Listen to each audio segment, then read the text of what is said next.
মৰমৰ তৃতীয়মান শ্ৰেণীৰ ছাত্ৰ-ছাত্ৰীসকল তোমালোকৰ ইতিমধ্যে হৈ যোৱা নাচৰ যি পৰীক্ষা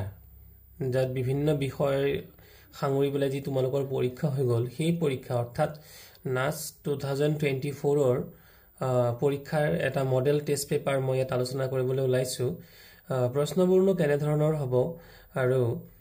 কেনে ধৰণে ইয়াৰ সমানে আমি সমাধানবোৰ কৰিব লাগিব আৰু কিয়াৰ কাৰণে কি প্ৰিপাৰেচন ল'ব লাগিব অলপ মই সেই কথাষাৰ আলোচনা কৰিবলৈ ওলাইছো গতিকে মৰমৰ ছাত্ৰ-ছাত্ৰীসকল যিসকলে মোৰ চেনেলটো নতুনকৈ আহিছা তোমালোকে চেনেলটো সাবস্ক্ৰাইব কৰি দিবা আৰু বেল আইকনটো প্ৰেছ কৰি দিবা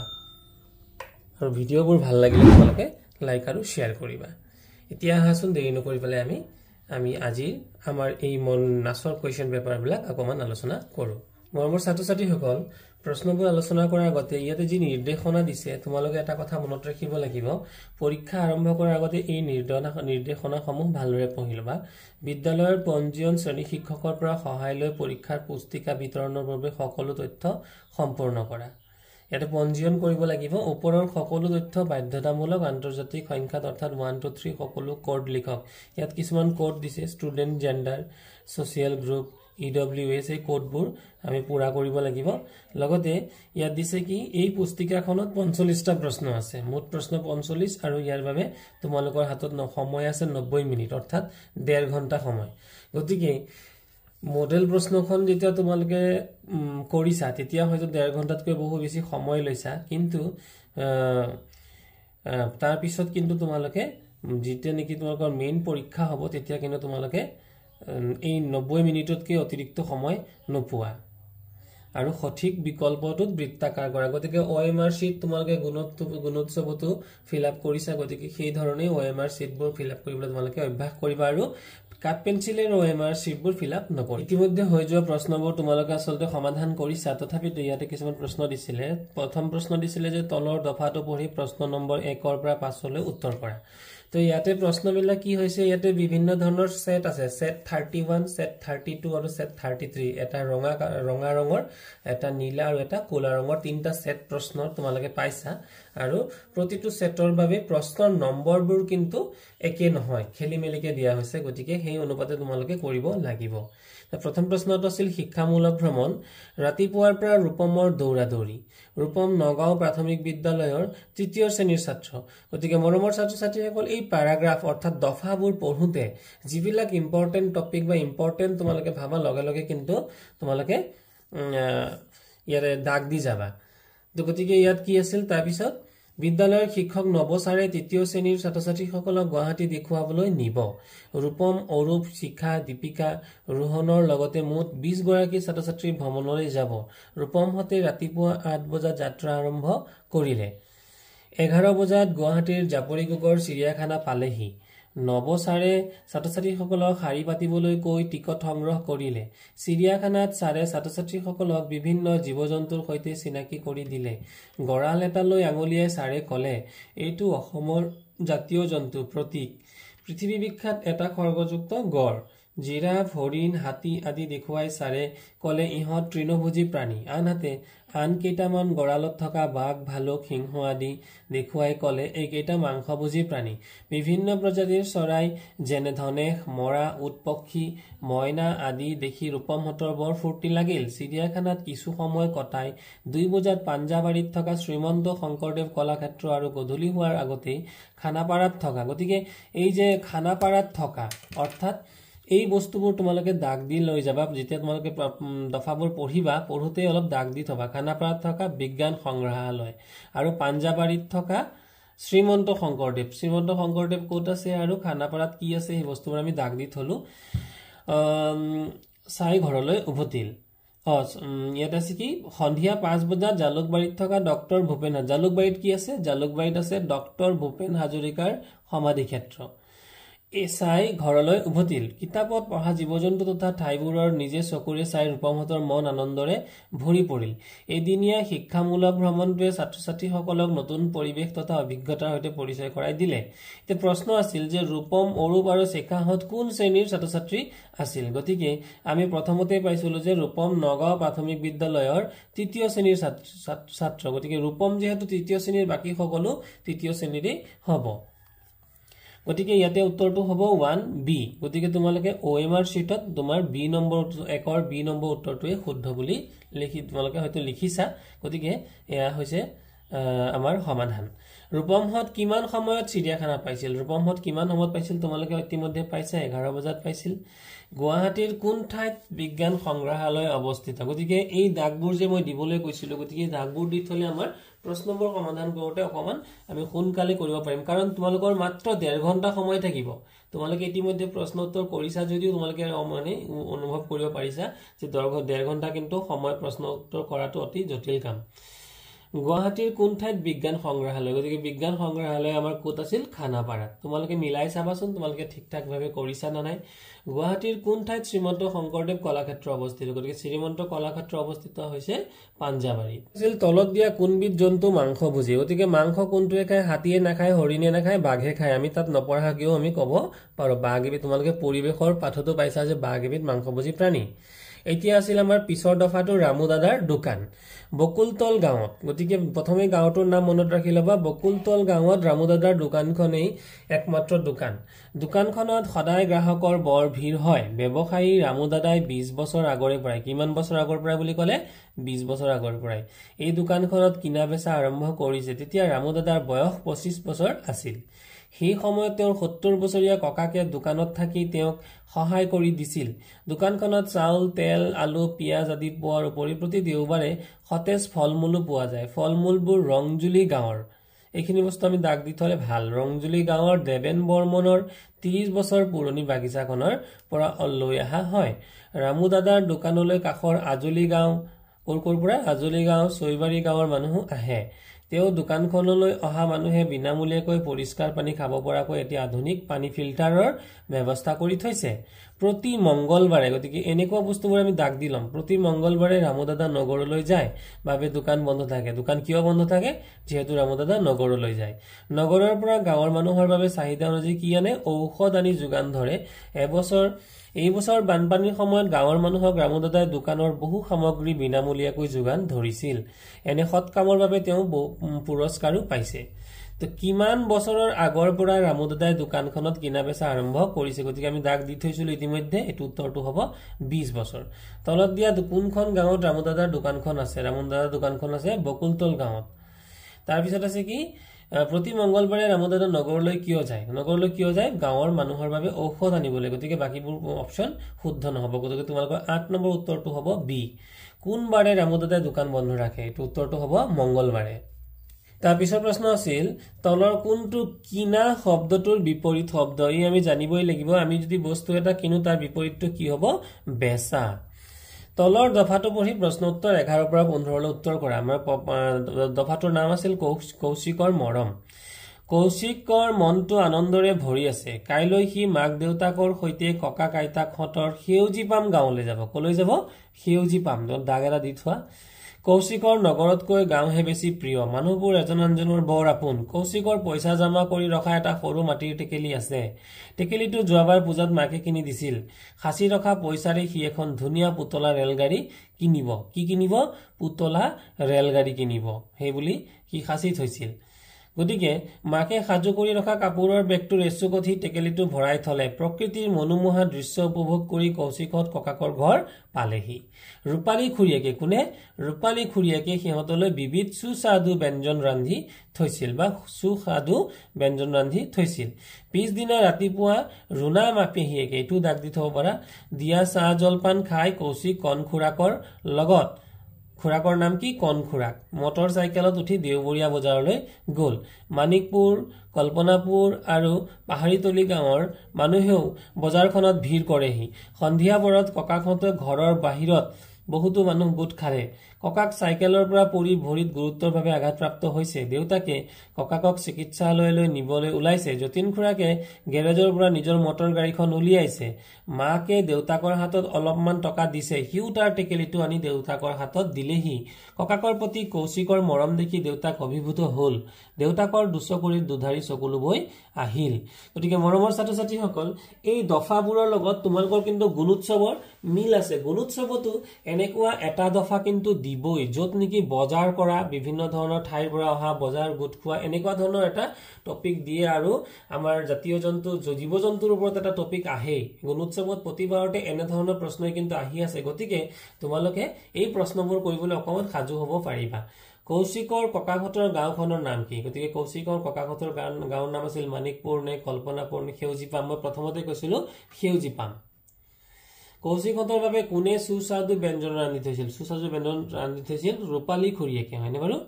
আমাৰ পৰৱৰ্তী প্ৰশ্নটো আছিল কৌশিকৰ মাকে কিয় দেউতাকৰ হাতত টকা দিছিল তো কৌশিকৰ মাকে কিয় দেউতাকৰ হাতত টকাটো দিছিল মানে ইয়াতে দিছিল কি কৌশিকৰ বাবে পুতলা ৰেলগাড়ী কিনিবলৈ নেকি নহয় আসলতে কিয় দিছিল কৌশিকৰ ককাকক চিকিৎসালয়লৈ নিবলৈ এটো শুদ্ধ উত্তৰ কৌশিকৰ মনটো কিয় আনন্দৰে ভৰি আছিল ককা আইতাহঁতৰ গাঁৱলৈ যাব বাবে এইটোই শুদ্ধ উত্তৰ এ নম্বৰটো কৌশিকৰ দেউতাকৰ কিয় দুচকুৰে দুধাৰি চকুলো বৈ আহিছিল কিয় চকুলো বৈ আহিছিল যে কৌশিকৰ ককাকৰ প্ৰতি মৰম দেখি এতিয়া তাৰ পিছত আছিল মৰমৰ ছাত্ৰ-ছাত্ৰীসকল পৰিবেশৰ প্ৰশ্ন কিছুমান উদ্ভিদ সৰু অতি চাপৰ গাগছ কোমল কিছুমানৰ গাগছ ফুপুলা কি বুলি কৈছে গাগছ কোমল গাগছ ফুপুলা আৰু গাঠি থকা এইবোৰ হ'ব কি সেইবোৰ হ'ব তৃণজাতীয় উদ্ভিদ মানুহৰ ঘৰত থকা প্ৰাণীবোৰক কি বুলি কোৱা হয় মানুহৰ ঘৰত থকা প্ৰাণীবোৰক ঘৰচীয়া প্ৰাণী বুলি কোৱা হয় তলত উল্লেখ কৰা চৰাইবোৰৰ ভিতৰত উৰিব নোৱাৰা চৰাইবিধ হল তোমালোকে জানাই উৰিব নোৱাৰা চৰাইবিধ হল পেঙ্গুইন মাকৰ ভাইকক কি বুলি কয় সকলোৱে জানো আমি মাকৰ ভাইকক মামা বুলি কয় পৰৱৰ্তী প্ৰশ্ন আছিল আগৰ দিনত ককা আইতাহঁতে খেলা খেল কোনবিধ ককা আইতাহঁতে খেলা খেল বুলি ক'লে টেবুল টেনিছ ককা আইতাহঁতে কেতিয়াও খেলা নাই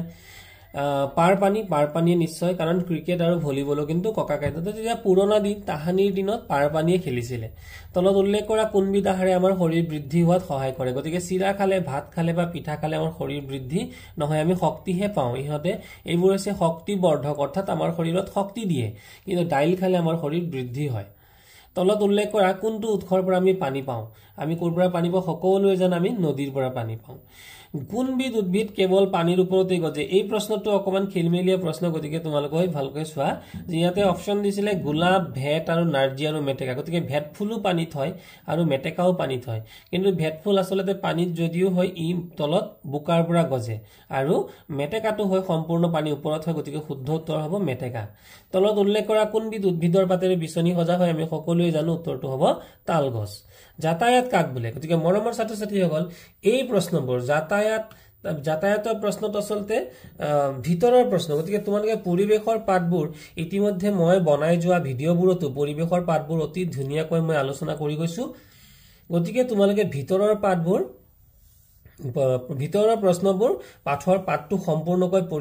পঢ়িলেহে পাৰিবা গতিকে যাতায়াত কাক বোলে যাতায়াত মানে হৈছে দৌৰি থকা কাৰ্যক নবুজায় বা নাচি বাগি ফুৰা থকা কাৰ্যকো নবুজায় এঠাইৰ পৰা আন ঠাইলৈ অহা যোৱা কৰা কাৰ্যক যাতায়াত বোলে তলৰ কোনবিধ উদ্ভিদৰ পৰা তেল প্ৰস্তুত কৰা হয় গতিকে তেল ক'ৰ পৰা হয় আমি সকলোৱে জানো বেলি ফুল ইয়াত কোনো বেলেগ অপচন নাই আৰু পানী উভয়তে থাকিব পৰা প্ৰাণীবিধক কি বুলি কয় গতিকে মাটি আৰু পানী উভয়তে থাকিব পৰা প্ৰাণীবিধক কয় কি প্ৰাণী বুলি কয় উভচৰ যান বাহনৰ সহায়ত মানুহ আৰু বয়বস্তু কঢ়িয়াই নিয়া ব্যৱস্থাটোক এই প্ৰশ্নটো আসলতে ভিতৰুৱা প্ৰশ্ন গতিকে এই পাঠটো যোনে আমাৰ যান বাহন তৃতীয় শ্ৰেণীৰ তোমালোকৰ পৰিবেশৰ আমাৰ যান বাহন পাঠটো যোনে ভালকৈ গোটেই কিতাপখন পঢ়িছা বা ভালকৈ পাঠটো পঢ়িছা তেতিয়াহে এই প্ৰশ্নবোৰৰ উত্তৰ তোমালোকে কৰিব পাৰিবা গতিকে এই ব্যৱস্থাটো কোৱা হয় পৰিবহন ব্যৱস্থা মাক দেউতাক আৰু তেওঁলোকৰ ল'ৰা ছোৱালী একেলগে থকা পৰিয়ালক কি বোলে সকলোৱে জানা মাক দেউতাক আৰু একেলগে থকা ল'ৰা ছোৱালী থকা পৰিয়ালক একক পৰিয়াল বোলে জ্বৰ জুখিবলৈ আমি কি ব্যৱহাৰ কৰো গতিকে মই বনোৱা ভিডিঅ'বোৰত মই অতি সুন্দৰকৈ আলোচনা কৰিছিলো আৰু তোমালোকক কৈ গৈছিলো যে জ্বৰ জুখিবলৈ আমি থাৰ্মোমিটাৰ ব্যৱহাৰ কৰো এতিয়া আহি গ'ল আমাৰ অংক তলত দিয়া সংখ্যাকেইটাৰ ঠিক আগৰ সংখ্যা দুটা হ'ল গতিকে মৰমৰ ছাত্ৰ-ছাত্ৰীহঁত ইয়াত আমি দেখি থকা সংখ্যাটো হৈছে 298 অৰ্থাৎ 298 গতিকে 298 ঠিক আগৰ সংখ্যাটো হ'ব 297 আৰু 297 আগৰ সংখ্যাটো হ'ব 296 গতিকে 296 আৰু 297 আমাৰ অপচনটো আছিল বি নম্বৰত গতিকে বি নম্বৰটো শুদ্ধ হ'ব এইবাৰ আহি গলো আমি 32 নম্বৰ অংকটো তলৰ তালিকাখনত এখন বিদ্যালয়ৰ ছাত্ৰ-ছাত্ৰীসকলক ভালপোৱা খেল হিচাপত ছাত্ৰ-ছাত্ৰীৰ সংখ্যা দিয়া হৈছে গতিকে এই তালিকাখন মন কৰা আৰু লগতে এই যে লিখনিটো আছে ওপৰৰ তালিকাখনত মানুহৰ এটা মানুহ অৰ্থাৎ কেইজন মানুহ বুজাইছে কেইজন ছাত্ৰ-ছাত্ৰী বুজাইছে এটা পুতলা অৰ্থাৎ 5 জন ছাত্ৰ ছাত্ৰীক বুজাইছে গতিকে এই পুতলাটোৱে 5 জনক বুজাইছে গতিকে ইয়াতে ফুটবল আমাৰ ফুটবল কেইজন আছে আমি ইয়াতে যদি চাও এইজন কিন্তু এজন বুলি ধৰিলে আমাৰ ভুল হ'ব যেহেতু আমাৰ এই ইনষ্ট্ৰাকচনটো তলত দিয়া আমাৰ যি তথ্যটো দিয়া আছে সেইটো আমি চাব লাগিব গতিকে 5 নম্বৰত কি দিয়া আছে 5 নম্বৰ দিয়া আছে সৰি এটো এটা পুতলা মানে কি 5 জন গতিকে 5 জন আৰু 5 জন আৰু 5 জন আৰু 5 অৰ্থাৎ 5 পাছে 10 পাছে 15 পাছে 20 জন আৰু হকি কেইজনে খেলিলে 5 জন আৰু 5 জন 10 জন গতিকে আমাৰ যদি প্ৰশ্ন হয় যে ফুটবল আৰু হকি মিলি পেলাই কেইজন ছাত্ৰ-ছাত্ৰী হল তেতিয়া হলে হ'ব 20 10 30 জন যদি অকল প্ৰশ্ন আহিল হেতেন যে অকল ক্ৰিকেটত কিমান জন ছাত্ৰ-ছাত্ৰী আছিল গতিকে আমি যোগ কৰিব লাগিলেতেন 5 পাছে 10 10 পাছে 15 পাছে 20 পাছে 25 পাছে 30 পাছে 35 জন আৰু মৰমৰ ছাত্ৰ-ছাত্ৰী সকল কেতিয়াবা এই 5 জনৰ ঠাইত এটো দুজন হ'ব পাৰে কেতিয়াবা 4 জন হ'ব পাৰে গতিকে তোমালোকে এই তথ্যখিনি ভালদৰে মন কৰি পেলাইহে ইয়াৰ উত্তৰ কৰিবলৈ যত্ন কৰিবা গতিকে আমাৰ ইয়াত প্ৰশ্নটো আছিল ইয়াত ফুটবল আৰু হকি খেল ভাল পোৱা মুঠ ছাত্ৰ-ছাত্ৰী কিমান জন গতিকে ফুটবল আৰু হকি ফুটবল কিমান জন আছিল 5 পাছে 10 পাছে 15 পাছে 20 আৰু হকি আছিল 5 পাছে 10 গতিকে 20 আৰু 10 কিমান হৈ গল 30 জন গতিকে শুদ্ধ উত্তৰটো হ'ব 30 গতিকে অপচন নম্বৰ ডি টো আমাৰ শুদ্ধ হ'ব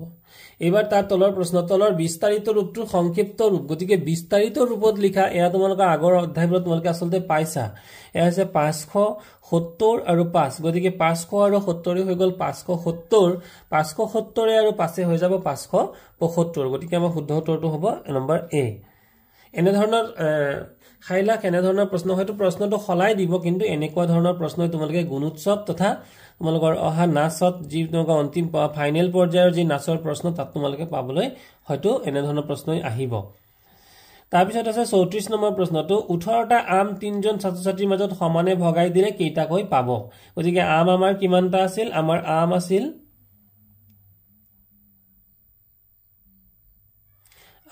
আমাৰ 18টা আৰু ভগাব লাগে কিমান জনৰ মাজত ভগাব লাগে আমাৰ 3 জন ছাত্ৰ-ছাত্ৰীৰ মাজত গতিকে ছাত্ৰ-ছাত্ৰী আছিল কেইজন 3 জন গতিকে এই 3 জনৰ মাজত আমি ভগাই দিব লাগে তো কেনেকৈ ভগাম গতিকে ভগাই দিয়া বুলি ক'লে আমি কি হৈ যাব ভগাই দিয়া ক'লে আমি বুজিম যে হৰণ অংক গতিকে এই অংকটো হ'ব হৰণ গতিকে ইয়াত যদি আমি 18 লিখো গতিকে এটো হৈ যাব 3 দিয়ে আমি যদি হৰণ কৰো 3 6 গুণ 18 গতিকে উত্তৰটো হ'ব 6 জন এটো হ'ব আমাৰ শুদ্ধ উত্তৰ ইয়াৰ পিছৰ প্ৰশ্নটো আছিল তলৰ ঘড়ীটোত যিমান সময় হৈছে তাৰ 1 ঘণ্টা পিছত ঘড়ীটোত কিমান বাজিব গতিকে মৰমৰ ছাত্ৰ-ছাত্ৰীসকল যিসকলে তোমালোকে ঘড়ী চাবলৈ জানা তেওঁলোকৰ বাবে ইমান এটা কঠিন প্ৰশ্ন নহয় কিন্তু যিসকলে ঘড়ী চাবলৈ নাজানা তেওঁলোকে ঘড়ীটো শিক্ষকসকলৰ সহায়ত তোমালোকে ঘড়ী চাবলৈ শিকি লবা গতিকে এই চিত্ৰটোত বাজিছে এতিয়া 9টা যে চুটি কাটাডাল ক'ত আছে 9 আৰু দীঘল কাটাডাল আছে 12ত দীঘল কাটাডাল 12ত থকা মানে চুটি কাটাডাল য'ত থাকে সিমানটাই মানে বজাটো বুজায় গতিকে চুটি কাটাডাল যেহেতু 9ত আছে গতিকে এটা 9টা বাজিছে আৰু আমাৰ প্ৰশ্ন হৈছে ইয়াৰ তাৰ 1 ঘণ্টা পিছত ঘড়ীটোত কিমান বাজিব যেহেতু এটা 9টা বাজিছে 1 ঘণ্টা পিছত কিমান বাজিব 10টা বাজিব 36 নম্বৰ প্ৰশ্নটো আছিল আমাৰ চানেকিৰ পৰা অহা এটা প্ৰশ্ন গতিকে ইয়াতে প্ৰথমটো দিছিল এনেকুৱা এটা তাত দিছিল আকৌ তাৰ পৰৱৰ্তীটো এনেকুৱা দুটা আঙুৰ খাই আছে তাৰ পিছতো দুটা কিন্তু মাজত আৰু এটা আছিল এতিয়া ইয়াৰ পিছত আমি মন কৰিছো যে ইয়াৰ আকৌ পুনৰাবৃত্তি ঘটিছে অৰ্থাৎ ইয়াৰ পিছতে আকৌ প্ৰথমটো দাহাটো আহিছে তাৰ পিছত দ্বিতীয়টো দাহাটো আহিছে তেতিয়াহলে নিশ্চয় উত্তৰটো হ'ব এইটো অৰ্থাৎ তৃতীয়টো দাহাটো ইয়াত আহিব গতিকে উত্তৰটো কেই নম্বৰত আছে এইটো ডি নম্বৰত গতিকে আমাৰ শুদ্ধ উত্তৰটো হ'ব ডি ৩৬ নম্বৰ প্ৰশ্নটো আছিল আব্দুলৰ দেউতাকে তাক 500 টকীয়া নোট এখন দোকানলৈ পঠিয়ালে দি পেলাই পঠিয়াইছে দোকানৰ পৰা আব্দুলে 200 টকা মূল্যৰ এখন পুতলা গাড়ী কিনিলে তেতিয়া আব্দুলৰ হাতত কিমান টকা থাকিল শব্দটো থাকিলেই জানিবা এটো বিয়োগ হ'ব গতিকে ইয়াতে কিমান আছে আমাক দি পঠাইছিলে 500 আৰু খৰচ কৰিলে কিমান 200 গতিকে যেহেতু কিমান টকা থাকিল বুলি দিছে আমাৰ এটো হ'ব বিয়োগ আৰু 0 পৰা 0 গলে 0 0 পৰা 0 গলে 0 5 পৰা 2 গলে 3 গতিকে শুদ্ধটো হ'ব 300 টকা 1 মিটাৰত কিমান সেন্টিমিটাৰ 1 মিটাৰত হৈছে 100 সেন্টিমিটাৰ আমি জানিব লাগা কথা গতিকে তোমালোকে আগলৈ মনত ৰাখিবা তলত দিয়া সংখ্যাটোৰ ঘেৰ দিয়া অংকটোৰ স্থানীয় মান কিমান গতিকে ইয়াত ঘেৰ দিয়া কিমান আছে আমাৰ প্ৰথমতে সংখ্যাটো আছিল 659 কিন্তু আমি স্থানীয় মান খুফালৰ পৰা হে গণু অৰ্থাৎ আমি এই ফালৰ পৰা গণিব লাগিব এই ফালৰ পৰা আমি ক্ৰমশ এনেকে আমি স্থানীয় মান গণি যাম গতিকে ইয়াত আছে 9 অৰ্থাৎ একক দহক আৰু শতক গতিকে আমাক ঘেৰ দিয়া হৈছে 5ত গতিকে 5ত ঘেৰ দিয়া যেহেতু হৈছে গতিকে 5ৰ স্থানীয় মান হ'ব 5 10 শুদ্ধ উত্তৰটো হ'ব সি এটা পেকেটত 143টা চকলেট আছে কিমানটা 143টা শিক্ষকে 85 জন ছাত্ৰ ছাত্ৰীৰ মাজত এটাকৈ ভগাই দিছে গতিকে 85 জনক দিছে আৰু এটাকৈ দিছে গতিকে মুঠ 85টা চকলেটই হ'ব এতিয়া পেকেটত কিমান চকলেট থাকিল মই ইতিমধ্যে কৈ গৈছিলো থাকিল শব্দটো থাকিলে কি হ'ব বিয়োগ মনত ৰাখিবা কি বুলি কলো থাকিল শব্দটো যেতিয়া থাকিব তেতিয়া তোমালে কি কৰিব লাগিব বিয়োগ কৰিব লাগিব গতিকে ইয়াৰ পৰা 85 বিয়োগ কৰা এতিয়া আমি এটো হৈছে আসলতে উকলা বিয়োগ যেহেতু 3 সৰু 5 ডাঙৰ 3 ৰ পৰা আমি 5 বিয়োগ কৰিব নোৱাৰো গতিকে 1 10 এটা মনে মনে ইয়াত আমি লৈ আহিব লাগিব গতিকে এই সংখ্যাটোক আমি মনে মনে ইয়াত ধৰো যদি এটো আসলতে যোগ কৰিব নালাগে ইয়াক লিখিব লাগে এনে ধৰণৰ 1 10 3 কিমান হৈ যাব 13 গতিকে এটো সংখ্যাটো হৈ গল কিমান 13 13 ৰ পৰা যদি 5 গুছি যায় তেতিয়া কিমান হৈ যাব 8 ইয়াৰ পৰা আমি 1 10 লৈ গুছি গৈছিলো তেতিয়া কিমান থাকিব 3 গতিকে 3 ৰ পৰা 8 আৰু না যায় গতিকে এই একটো খাঙৰি আমি ধৰিম গতিকে কিমান আছে 3 আৰু এইটো একে কিমান হৈ গল 13 গতিকে ইয়াৰ নিচিনাই হল 13 গতিকে 13 ৰ পৰা 8 গলে হৈ যাব 5 গতিকে উত্তৰটো হ'ব 58 গতিকে এইটো আমাৰ এ নম্বৰ অপচনটো শুদ্ধ হ'ব তাৰ পিছৰ প্ৰশ্নটো আছিল দুটা অংক বিশিষ্ট আটাইতকৈ সৰু সংখ্যা গতিকে আটাইতকৈ সৰু সংখ্যা আৰু অংক গতিকে চোৱা মনৰ ছাত্ৰ ইয়াতে 1 লিখিলো 2 লিখিলো 3 4 5 6 7 8 9 ইয়াত যিমানবোৰ সংখ্যা লিখিছো ইয়াত এটা অংক আছে এটা কিন্তু 10 লিখাৰ লগে লগে ইয়াত অংক কেইটা হৈ গল এটা আৰু দুটা অংক হৈ গল মনত ৰাখিবা গতিকে দুটা অংকৰে লিখিব পৰা আটাইতকৈ সৰু সংখ্যাটোই হ'ব 10 আৰু যদি আহিলেতেন আটাইতকৈ ডাঙৰ সংখ্যা দুটা অংকৰে তেতিয়ালে হলতেন 99 কাৰণ 99 ৰ পিছতে হৈ যাব 100 আৰু ইয়াত অংক কিন্তু বাঢ়ি যাব গতিকে অংক কেইটা হ'ব 1 2 3 গতিকে তিনিটা অংকৰে লিখিব পৰা আটাইতকৈ সৰু সংখ্যাটো আকৌ হৈ যাব 100 ইয়াত অংক কেইটা হল 1 2 3 গতিকে আটাইতকৈ সৰু সংখ্যা হ'ব 100 দুটা অংকৰে লিখিব আটাইতকৈ ডাঙৰ সংখ্যাটো হ'ব 99 এই অংক কেইটা আছে এটা দুটা আৰু দুটা অংকৰে লিখিব পৰা আটাইতকৈ সৰু সংখ্যাটো হ'ব 0 আৰু 1 অৰ্থাৎ 10 গতিকে কি বুলি কৈছে পিছৰ সংখ্যা ঠিক পিছৰ সংখ্যা গতিকে 10 ৰ পিছৰ সংখ্যাটো কিমান হ'ব 11 গতিকে শুদ্ধ উত্তৰটো হ'ব 11 এখন ৰিক্সাৰ চকা তিনিটা হলে ছখন ৰিক্সাৰ মুঠ কেইটা চকা গতিকে এখন ৰিক্সাৰ চকা কেইটা তিনিটা এটা কেইখন ৰিক্সাৰ আমাক সুধিছে ছটা তোমালোকে যেটা মন কৰা যে এখন ৰিক্সাৰ চকা তিনিটা ছখন ৰিক্সাৰ চকা বেছি হ'ব নে কম হ'ব নিশ্চয় বেছি হ'ব আৰু বেছি হলে সদায় মনত ৰাখিবা কি কলো বেছি হলে পূৰণ 3 6 গুণ 18 গতিকে শুদ্ধ উত্তৰটো হ'ব 18 তাৰ পিছৰ প্ৰশ্নটো আছিল 1 ঘণ্টাত 60 মিনিট হলে 1 দিনত কিমান মিনিট গতিকে 1 দিন মানে কিমান ঘণ্টা আগত জানিব লাগিব 1 দিন মানে হৈছে 24 ঘণ্টা গতিকে 1 ঘণ্টাত কিমান মিনিট 60 মিনিট 1 ঘণ্টাত হৈছে 60 মিনিট এটা 24 ঘণ্টাত আমাৰ কিমান মিনিট হবে আমি 2 হৰিয়া পূৰণ কৰিব লাগিব 4 0 গুণ 0 4 6 গুণ 24 ঠিক তেনেদৰে 2 0 গুণ 0 আৰু 2 6 গুণ 12 ইয়াক আমি যোগ কৰি দিব লাগিব গতিকে ইয়া হেমান 0 4 0 4 আৰু 2 2 4 আৰু থাকি গল 1 অৰ্থাৎ 1 4 4 0 আৰু এটোই হ'ব বি নম্বৰ অপচনটোই হ'ব আমাৰ শুদ্ধ উত্তৰ 1 4 4 0 তাৰ পিছৰ প্ৰশ্নটো আছিল 2 কিলোগ্ৰামত 500 গ্ৰামৰ ডগা কেইটা থাকিব গতিকে আমি জানো যে 1 কেজি মানে হৈছে 1000 গ্ৰাম 1 কেজি অৰ্থাৎ আমাৰ কিমান 1000 গ্ৰাম 500 টকীয়া ডগা গতিকে 500 টকীয়া ডগা আজি আমি যদি চাও এটো হৈছে এটা ডগা আৰু ইয়াত যদি 500 গ্ৰামৰ হয় তাৰ পিছত আৰু এটা ডগা যদি হয় এনে ধৰণৰে এটো যদি 500 গ্ৰাম হয় গতিকে 500 আৰু 500 কিমান হৈ গল 1000 গতিকে 1000ত কেইটা ডগাৰ প্ৰয়োজন হৈছে দুটা এতেকে 2000ত কেইটা ডগাৰ প্ৰয়োজন হ'ব চাৰিটা অৰ্থাৎ শুদ্ধ উত্তৰটো হ'ব 4 2 কিলোগ্ৰামত 2000 গ্ৰাম মানে কিমান 2 কিলোগ্ৰাম বা 2 কেজি গতিকে 2 কেজিৰ ক্ষেত্ৰত কেইটা ডগা লাগিব আমাৰ চাৰিটা ডগা 1 কেজিত যেহেতু দুটা ডগা লাগিল 2 কেজিত কেইটা ডগা লাগিব চাৰিটা ডগা লাগিব তাৰ পিছৰ প্ৰশ্নটো আছিল 567 সংখ্যাটো আখৰেৰে লিখিলে তলৰ কোনটো শুদ্ধ হ'ব এটো হৈছে না 567 গতিকে এটো কোনো বিৰাদিধাৰী এটো আমি ক'ব পাৰো 567 ঠিক আছে গতিকে মৰমৰ ছাত্ৰ ছাত্ৰীসকল তোমালোকৰ যি সকলৰ নাচ পৰীক্ষা তোমালোকৰ যিখিনি বিদ্যালয়ত হ'বলৈ গৈছে গতিকে তেওঁলোকৰ বাবে শুভেচ্ছা জ্ঞাপন কৰিছো আৰু শিক্ষকসকলৰ অৰ্থে কৈছো আপোনালোকেও এই প্ৰশ্নটো ল'ৰা ছোৱালীৰ মাজত অকমান আলোচনা কৰি দিব ধন্যবাদ